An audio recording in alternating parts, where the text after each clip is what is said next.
الحمدللہ والصلاۃ والسلام علی رسول اللہ وعلی آلہ وصحبہ اجمعین، اما بعد۔ ڈے 8 میں ویلکم۔ اعوذ باللہ من الشیطان الرجیم، بسم اللہ الرحمن الرحیم۔ شہر رمضان الذی انزل فیہ القرآن ھدی للناس وبینات من الہدی والفرقان۔ آج ہم قرآن میں جو ہم نے گول سیٹنگ کے حوالے سے بات کرنی تھی کہ کس طرح اگر آپ قرآن کو سمجھ کر پڑھنا چاہتے ہیں، انٹرنلائز کرنا چاہتے ہیں، تدبر کرنا چاہتے ہیں، تو وہ سفر کس طرح اس کے فرسٹ سٹیپس لیے جا سکتے ہیں، اور رمضان سے بہتر وقت اور کون سا ہوگا۔ اچھا، ایک چیز جو میں کلیریفائی کرنا چاہتا ہوں وہ یہ کہ اگر آپ ہر رمضان قرآن ختم کرتے ہیں تو بالکل کیجیے، بالکل کیجیے۔ آپ کی ماشاءاللہ عادت بنی ہوئی ہے اور آپ کا قرآن سے وہ تعلق ہے، اس کو بالکل مت چھوڑیے گا۔ اس ویڈیو کا مقصد صرف یہ ہے کہ اگر آپ صرف تلاوت کرنے والے ہیں تو اپنا گیم تھوڑا سا نیکسٹ لیول پہ لے کے جائیں اور سمجھنے کی کوشش کریں، کیونکہ اللہ تعالیٰ نے قرآن جو ہے وہ ہدایت کے لیے دیا ہے، اور اگر ہم صرف اس کی تلاوت کریں گے تو وہ جو تلاوت کرنے سے جو ایک سکینت نازل ہوتی ہے اللہ تعالیٰ کی طرف سے، وہ بینیفٹ تو ہم ضرور لیں گے انشاءاللہ، ہمیں ثواب بھی ضرور ملے گا۔ لیکن جو نیکسٹ اسٹیپ ہے، جو امپروومنٹ کا ہے، جو آپ کو اپنی پرسنالٹی کے اندر گروتھ لانی ہے، اپنے کیریکٹر کو بلڈ کرنا ہے فردر، تاکہ جب ہم اللہ تعالیٰ سے ملاقات کریں تو کسی بہتر حالت کے اندر ہو۔ اور جو ہم نے اس دنیا میں اتنے معاملات کرنے ہیں، اگر وہ کیریکٹر بلڈنگ نہیں ہوئی ہوئی تو ہم نہ صرف اپنا پوٹینشیل اس کے مطابق نہیں رہ رہے ہوں گے، ہم اپنی زندگی بھی ایک لیول کے اندر اس کو ویسٹ کریں گے، اور ہمارے اطراف میں جو لوگ ہیں وہ بھی بالکل ہو سکتا ہے کہ ہماری جو کوتاہیاں ہیں، جو ایشوز ہیں ہماری پرسنالٹی کے اندر، جن چیزوں کے بارے میں ہم نے کلیئرلی کوئی سوچا نہیں ہے، اس کی وجہ سے وہ بھی سفر کریں۔ تو اس میں سے انشاءاللہ خیر ہی نکلنا ہے باذن اللہ اس سفر کے اندر، جب آپ قرآن کو سمجھ کر پڑھنا شروع کریں گے۔ تو ابھی بھی دیکھیں 20 سے زیادہ روزے باقی ہیں، تو اگر آج بھی کوئی قرآن شروع کرنا چاہتا ہے اپنے لیے تو مطلب بالکل کرے۔ ایٹ ٹائمز ہمیں نا شیطان ایک ہمارے ذہن میں ڈالتا ہے کہ نہیں، اگر پہلے دن سے نہیں ہوا تو نہیں تم نے مس کر دیا، یا اگر یہ چیزیں نہیں ہوئی پوری تو تم کچھ نہیں کر سکتے۔ تو مطلب ان چیزوں میں نہیں آنا، آپ کو جتنا موقع اللہ تعالیٰ دے رہے ہیں، جب تک سانسیں چل رہی ہیں، آپ قرآن سے کسی بھی درجے میں اپنا لنک اسٹیبلش کر لیں، انشاءاللہ اللہ تعالیٰ خیر کریں گے۔ تو ایک کامن کویسچن سے شروع کرتے ہیں، اس کے بعد پھر میں بتاتا ہوں کہ ہم کس طرح اس کا آغاز کر سکتے ہیں۔ ایک کامن کویسچن یہ ہوتا ہے کہ بہت سارے لوگ یہ سوال لے کر آتے ہیں کہ ان کے کانوں میں یہ بات گئی ہے، قرآن کو نا آپ اکیلے نہیں پڑھیں کیونکہ آپ بھٹک جائیں گے، تو ہمیشہ کسی عالم کے ساتھ پڑھیں۔ میرا اس پہ کیا ٹیک ہے؟ دیکھیں، قرآن نا ہدایت کی کتاب ہے، گمراہی کی کتاب نہیں ہے۔ یہاں اتنے سارے نان مسلمس اکیلے قرآن پڑھ کے مسجدوں میں آ جاتے ہیں شہادت دینے کے لیے، صحیح ہے؟ تو اگر گمراہ ہونا ہوتا تو یہ وہ لوگ بھی ہو رہے تھے، اتنی تیزی سے مسلمان نہیں ہو رہے ہوتے لوگ، صحیح ہے؟ اب قرآن اگر آپ پڑھیں گے، سورہ بقرہ میں اللہ تعالیٰ کہہ رہے ہیں کہ یہ کتاب ہدایت دیتی ہے متقیوں کو، اور سورہ بقرہ کے ہی میرے خیال میں 20، 21، 22 وہاں ان آیتوں کے اندر یہ بات ہو رہی ہے کہ اللہ تعالیٰ اسی سے گمراہ بھی کرتے ہیں۔ کن لوگوں کو گمراہ کرتے ہیں؟ فاسقوں کو۔ فاسق وہ ہوتے ہیں جو اپنے نیگیٹو ایموشنز کے تھرو، مطلب وہ ان کے سر پہ نیگیٹو ایموشن سوار ہوتے ہیں، ان کے پاس اپنا ایجنڈا ہوتا ہے، اور وہ چاہتے ہیں کہ یار میں نے یہ فیصلہ کر لیا، اب قرآن میرے فیصلے کو سپورٹ کرے، without even taking an objective look into the Quran کہ اللہ تعالیٰ اس پہ کیا کہیں گے۔ پہلے سے آپ نے کنکلوژن بنا لیا، صحیح ہے کہ میں صحیح ہوں اور اب قرآن مجھے سپورٹ کر دے۔ تو جب اس قسم کی سچویشن ہوگی نا کہ انسان نے پہلے ہی اپنے کنکلوژنس ڈرا کیے ہوئے ہیں، اور پہلے ہی اس نے کہا کہ بھائی مجھے یہ چیزیں چاہیے اپنے لیے تاکہ میں لوگوں کو نا بلیک میل کر سکوں، اپنی فیملی میں ایموشنلی وکٹمائز کر سکوں، ان کو بتا سکوں کہ وہ کتنے گرے ہوئے ہیں، اور لوگوں کو ذلیل کر سکوں، اور اپنی مرضی کی چیزیں کر سکوں، اور قرآن مجھے جسٹیفائی کر دے۔ تو ایسے لوگوں کے لیے قرآن میں گمراہی ہے۔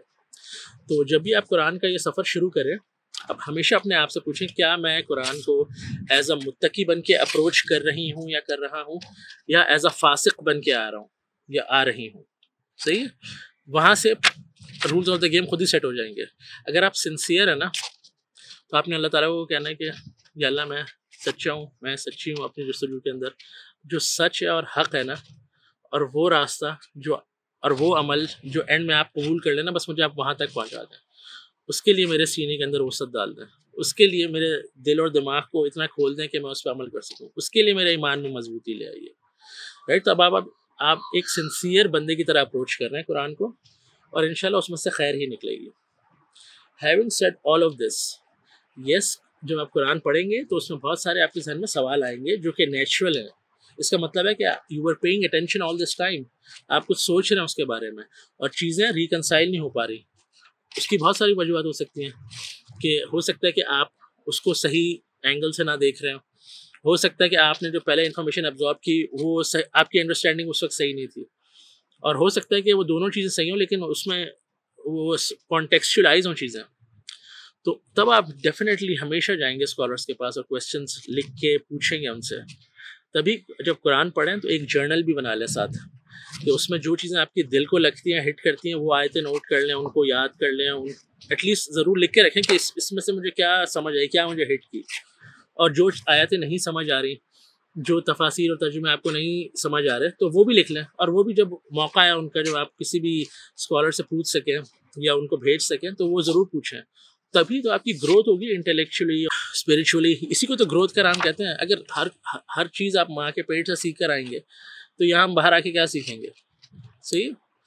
تو میں آپ کے سامنے اگر قرآن کی تھوڑی سی بھی بات کرتا ہوں، میرے پاس بھی قرآن کے بہت سارے سوال ہوتے ہیں، اور میں جب مجھے موقع ملتا ہے میں اپنے ٹیچرز، اسکالر سب کے پاس جا کے بیٹھتا ہوں، ان سے پوچھتا ہوں یا انہیں سینڈ کر دیتا ہوں. کسی نہ کسی درجے میں مجھے ان کے آنسرس چاہیے، تو میں اس کے لیے کوشش کرتا ہوں. تو یہ سفر آپ کا زندگی بھر جاری رہے گا. اچھا، اس کے علاوہ جو ایک میرے ٹیچر نے مجھے ایک نصیحت کی تھی، وہ یہ کہ جب میں ان کے پاس گیا مجھے لگا کہ یار اتنی ساری چیزیں، اتنی ساری کتابیں ہیں، اتنی ساری تفاسیر ہیں، اتنا سب کچھ قرآن پہ لکھا گیا ہے، کہا گیا ہے. 1400 سال سے زیادہ کی اسکالرشپ ہے ہمارے پاس. تو یہ سفر آپ کہاں سے شروع کریں گے اور کیا کیا پڑھ پائیں گے آپ ایک لائف ٹائم کی زندگی میں؟ تو انہوں نے مجھے یہی بتایا کہ 1 lifetime is not enough to appreciate everything about Quran. اس میں اتنا کچھ ہے. ہدایت کے لیے سمپل سی چیزیں جو ہمیں کرنی ہے، صحیح. لیکن اگر آپ ہر چیز کو اپریشیٹ کرنا چاہتے ہیں، اس کی بلاغت میں اترنا چاہتے ہیں، اس کی حکمتوں میں اترنا چاہتے ہیں، اس کے ہیومن سائیکی کو اللہ تعالیٰ کس طرح اپیل کرتے ہیں قرآن میں، ان ایموشنز کو سمجھنا چاہتے ہیں، اس کے لیے تھوڑا ٹائم لگتا ہے. اور وہ آہستہ آہستہ آتا ہے. وہ ڈے 1 پہ وہ چیزیں انلاک نہیں ہوں گی، وہ آہستہ آہستہ ہوں گی. ایک صورت انلاک ہوگی، اس کے بعد پھر دوسری کے بعد تیسری. تو وہ سفر کہیں نہ کہیں سے شروع ہونا ہے. تو انہوں نے مجھے یہ ایڈوائز کیا تھا کہ اپنے اندر وہ ایک کامنس لے آئیں، اور جتنا موقع مل رہا ہے نا اللہ تعالیٰ دے رہے ہیں قرآن پڑھنے کا، سمجھنے کا، اس کو یوٹیلائز کرو اور اس پہ فوکس کرو. یہ مت سوچو کہ کیا کیا نہیں پڑھا ابھی تک، یہ سوچو کہ ابھی تم کیا پڑھ رہے ہو، اس پہ فوکس کرو. ٹھیک ہے. تو آپ سے بھی کافی لوگوں نے کہا کہ ہم قرآن کو ڈیپتھ میں سمجھنا چاہتے ہیں. وہ سب چیزیں آئیں گی، لیکن پہلا سٹیپ تو کہیں نہ کہیں سے ہم سب کو لینا ہی ہے نا. کیونکہ دیکھ لیں، ایک بات طے ہے کہ ہم جتنا بھی قرآن کو ڈیپتھ میں پڑھیں گے نا، کچھ چیزیں کبھی بھی چینج نہیں ہوں گی. کیا چینج ہوں گی؟ اللہ تعالیٰ ایک ہی رہیں گے. قیامت ابھی بھی آئے گی، مرنا ہم نے ابھی بھی ہے، نمازیں 5 ہی رہیں گی، روزے رمضان میں ہی رکھے جائیں گے، وہیں فرض ہے. حج عمر میں ایک ہی دفعہ فرض ہے جس کے پاس استطاعت ہے. زکوٰۃ صاحب استطاعت پر ہی فرض ہے. صحیح ہے. فرشتے ایگزسٹ کرتے ہیں، قیامت آئے گی، تقدیر پر ایمان ہے. کچھ چیزیں ویسی ہی رہیں گی، رائٹ.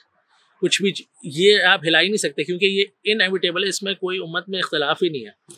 لیٹر بھی آپ کوئی بھی گروپس اٹھا لیں تو ان کو کہتے ہیں یہ چیزیں نص سے ثابت ہے. دیز آر دا نصوص، جو کور ہارڈ کور نالج جو پرنسپلز ہیں. کبھی بھی یہ چیزیں چینج نہیں ہوں گی. کوئی بھی قرآن پڑھ کے کوئی ڈفرینٹ رزلٹ نہیں نکالے گا. ہم تمام اللہ کے رسول پر ایمان رکھتے ہیں. نبی اکرم صلی اللہ علیہ وسلم آخری نبی ہی رہیں گے قیامت تک، اور کوئی نبی نہیں آئے گا، رائٹ. یہ چیزیں فکسڈ ہیں، ان میں کوئی چینجز نہیں آ رہی. قرآن پڑھ کے کیا ہوتا ہے کہ ہمیں ریمائنڈرز ملتے ہیں، کیونکہ ہم انسان جو ہے نا، اللہ تعالیٰ کہہ رہے ہیں انسان جلد بازی کرتا ہے، انسان بے صبر ہے، ہم ایموشنل بینگز ہیں، ہم تھوڑی تھوڑی بات پہ پریشان ہو جاتے ہیں. ہمیں ایک ری ایشورنس چاہیے ہوتی ہے. جس طرح ایک بچے کو ری ایشورنس چاہیے ہوتی ہے نا، اس طرح بوڑھی عمر میں جا کے بھی لوگوں کو ری ایشورنس چاہیے ہوتی ہے. اور اس کے بیچ میں جو وقت ہوتا ہے، انسان اس میں اپنے آپ کو خود ایشورنس دے رہا ہوتا ہے مختلف ازمس کے تھرو. تو کیا ہی اچھا ہے کہ قرآن آپ کے لیے وہ جگہ لے لے اور آپ کو وہ ایک ری ایشورنس دیتا رہے. اتنے سارے وقت ہم انسرٹن محسوس کرتے ہیں، جب ڈاؤٹ فل محسوس کرتے ہیں، جب چیزیں کلیئر نہیں ہوتی، انسرٹنٹی کا جو وقت ہوتا ہے، آپ اس کو کس طرح نیویگیٹ کرنے والے ہیں اپنی لائف میں؟ اللہ کے جو مختلف رسول آئے، مختلف انبیاء کرام آئے، انہوں نے اس انسرٹنٹی کو کیسے نیویگیٹ کیا، وہ اللہ تعالیٰ قرآن میں ایڈریس کر رہے ہیں۔ جب اللہ تعالیٰ نے کچھ نعمت ان سے لے لی، ان کا ریئیکشن اس پہ کیا تھا، کس طرح انہوں نے اس صبر کے پروسیس کو نیویگیٹ کیا، کس طرح وہ صبر ڈیولپ کیا ان دا فرسٹ پلیس، ہاؤ۔ اکثر ہم کہتے ہیں نا صبر کریں صبر کریں، کوشچن ہوتا ہے کیسے کریں بھائی، رائٹ؟ تو وہ جو ہاؤ کے آنسر ہے نا، وہ آپ کو قرآن میں ملیں گے۔ تو یہ سب چیزیں اس لیے ضروری ہوتی ہیں، مطلب قرآن آپ کو یاد دہانی کراتا ہے۔ اور لاسٹ بات کہ قرآن آپ کو جو نا موت بھولنے نہیں دیتا، صحیح ہے؟ ہم انسان بہت زیادہ خوش ہو تو بڑے عجیب سے فیصلے کرنے شروع کر دیتا ہے، اسے لگتا ہے سب کچھ کنٹرول میں آ گیا، اوور اینڈ ابو چلا جاتا ہے خوشی یا ایکسائٹمنٹ کے اندر۔ اسی طرح غم کے اندر ہو تو اتنی پستی پہ چلا جاتا ہے کہ اس کو لگتا ہے کہ میں تو شاید ایک قدم بھی نہیں اٹھا سکتا، صحیح؟ تو ہم جو یہ ایموشنل بینگز ہیں، ہم فلکچویٹ کرتے ہیں، ہم سب کے ساتھ آزمائشیں لگی ہوئی ہیں، تو ان میں سے سب میں سے گزرنا ہے آپ نے، تو آپ کو بہت ضرورت پڑے گی کہ آپ اس قرآن کو سمجھیں، اپنے لیے گائیڈنس تلاش کریں، سوچیں کہ اللہ تعالیٰ نے نبی بھیجے، ان پہ بہت مشکل وقت ہے، جتنا مشکل وقت نبیوں پہ آیا نا اتنا عام انسانوں پہ نہیں آئے گا، جتنا ٹارچر، جتنا وربل ابیوز، فزیکل ابیوز ان لوگوں نے سہا ہے نا، ہم اس کو امیجن بھی نہیں کر سکتے۔ تو وہ جب اتنا ہائی بار سیٹ کر کے وہ اس آزمائش میں سے نکلے، اور کس طرح نکلے اللہ سے تعلق اسٹیبلش کر کے، تو ہمارے جو بہت چھوٹے مسئلے مسائل ہیں لیکن ہمارے لیول پہ وہ بہت بڑے ہوتے ہیں، اس میں سے ہم کیسے نکلیں گے؟ کیسے ہم ریجیکشن ہینڈل کریں گے اپنی زندگی کے اندر؟ کیسے ہم انسرٹینٹی نیویگیٹ کریں گے؟ کیسے ہم ہیلتھ ایشوز ہینڈل کریں گے؟ کیسے ہم بڑھاپے کو جھیلیں گے؟ کیسے ہم جو کنٹرول لوز کرنے کی جو بات کرتے ہیں اس فیز میں ہم پہلے سے تیار ہو رہے ہوں گے کہ بھائی کہ یہ ٹیمپریری چیزیں ہیں، تو میں اتنا اکڑوں نہیں ان چیزوں پہ، مطلب یہ جو صحت بھی ہے ایک حد تک ہی میرے ساتھ ہے، اور یہ جو اختیار ہے یہ بھی ایک حد تک میرے پاس ہے، صحیح؟ تو تبھی قرآن آپ کو ہیلپ آؤٹ کرتا ہے اس زندگی کے سفر کو نیویگیٹ کرنے میں، ٹھیک ہے؟ تو اب آپ شروع کیسے کریں گے؟ میرے ٹیچر نے مجھے سکھایا کہ ایک صورت لیں اور اس کو اپنا بنا لیں،